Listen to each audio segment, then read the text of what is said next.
Video ini hanya untuk mereka yang punya logika. Bagi yang tidak punya logika, skip aja. Syahrul Yassin Limpo dikabarkan menangis di ruang sidang. Ex-Menteri Pertanian ini menangis ketika membacakan nota pembelaan atau pledoi pada 5 Juli di Pengadilan Tipikor Jakarta Pusat. Dia bilang rumahnya di Makassar masih kebanjiran. Terus terang, saya tidak mungkin iba mendengar cerita itu. Syahrul mungkin berduka dengan rumahnya yang kebanjiran.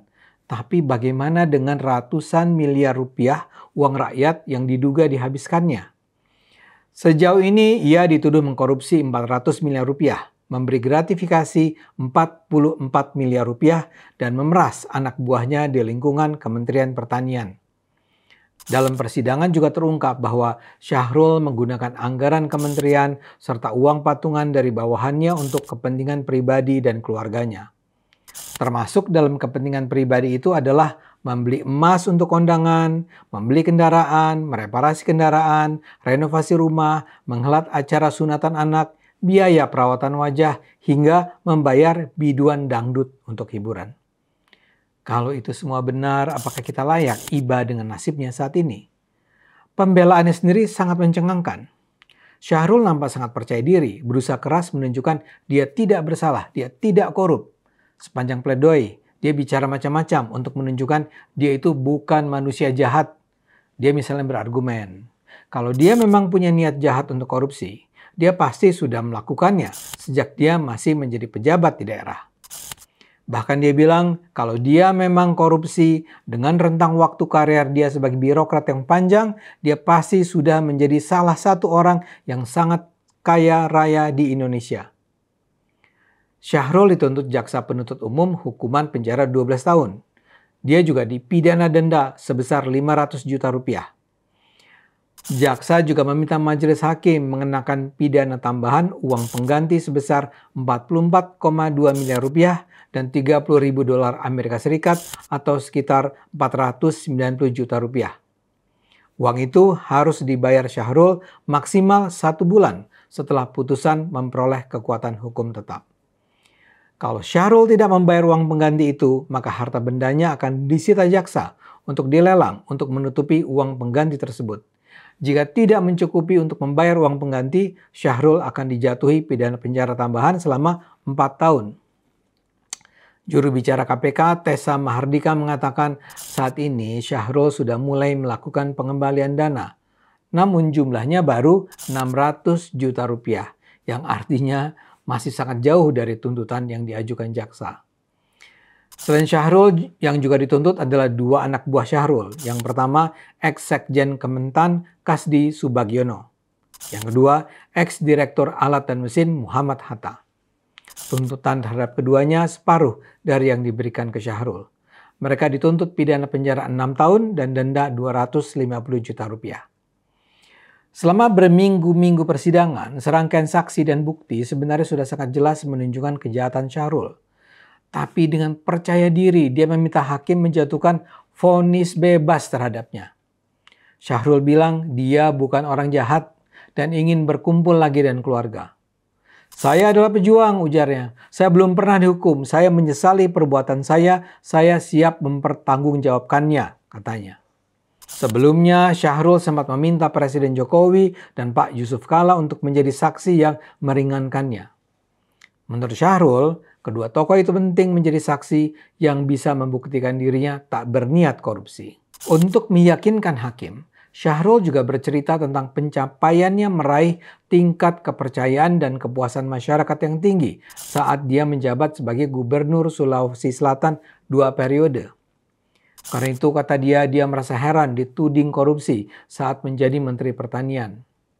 Dia menyatakan dalam persidangan terbangun framing untuk menggiring opini publik terhadapnya. Dia percaya ada pihak-pihak yang dengan sengaja merangkai informasi-informasi untuk membunuh karakternya. Segenap tuduhan itu, kata Syahrul, membuat dia hampir merasa putus asa, mengingat dia selama ini hanya berniat untuk bekerja memberikan pengabdian terbaik bagi bangsa dan negara serta seluruh rakyat Indonesia. Syahrul mengaku terlalu banyak informasi yang liar dan sesat yang membuat dirinya nampak rakus dan maruk. Menurutnya, pemberitaan mengenai dirinya membuat orang-orang di sekitarnya merasa takut dan panik. Seakan tuduhan kepada saya ini bisa menyeret semua orang yang pernah berkenalan dan menjalin silaturahmi dengan saya, baik dalam kedinasan maupun secara pergaulan, ucapnya. Dia bilang dia merasa sakit hati dikhianati oleh orang-orang terdekat, termasuk ajudannya yang bernama Panji Hartanto. Menurut Syahrul, dia dulu mengangkat Panji sebagai ajudan dengan pertimbangan dia adalah pegawai Kementan yang masih muda dan bebas kepentingan. Syahrul semula berharap Panji mampu mengawal dan menjaganya dari hal-hal yang dapat merugikan dirinya. Tapi ternyata dalam persidangan, Panji justru memberi kesaksian yang menyudutkannya.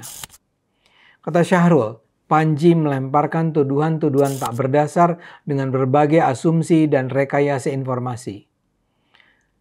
Kata Syahrul, Panji memanfaatkan posisi sebagai orang dekat menteri dan bertugas setiap saat di samping menteri. Tapi saya yakin, katanya, keadilan akan datang bagi orang yang bekerja demi kebaikan orang banyak. Tak lupa, Syahrul membeberkan sejumlah penghargaan yang diterima semasa menjabat, sejak menjadi camat hingga mentan. Dia menggambarkan dirinya sebagai ASN dan birokrat karier yang telah mengabdi pada negara selama lebih dari 44 tahun. Ia menempati posisi pengambil kebijakan pemimpin wilayah, mulai dari unit wilayah terkecil sebagai lurah, camat, bupati, wakil gubernur, sehingga dipercaya menjadi menteri. Dia pernah menjadi camat teladan se-Sulawesi Selatan pada 1984. Ia juga pernah menjadi fasilitator perdamaian konflik Poso dan Ambon.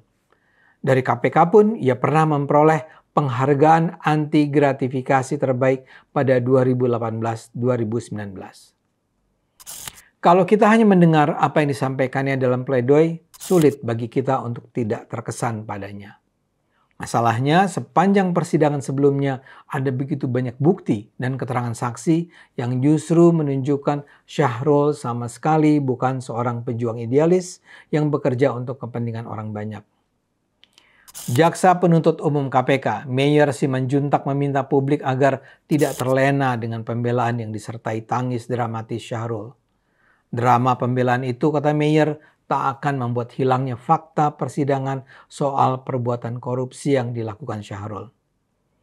Menurut Meyer, kita semua jangan sampai lupa dengan fakta persidangan yang terang benderang berisi korupsi yang begitu merajalela yang dilakukan Syahrul. Meyer bahkan menyampaikan sebuah pantun untuk menyindir tangisan Syahrul. Bunyinya begini. Kota Kupang, kota Balikpapan, sungguh indah dan menawan. Katanya pejuang dan pahlawan, dengar tuntutan nangis sesenggukan. Ayo gunakan akal sehat, karena hanya kalau kita gunakan akal sehat, Indonesia akan selamat.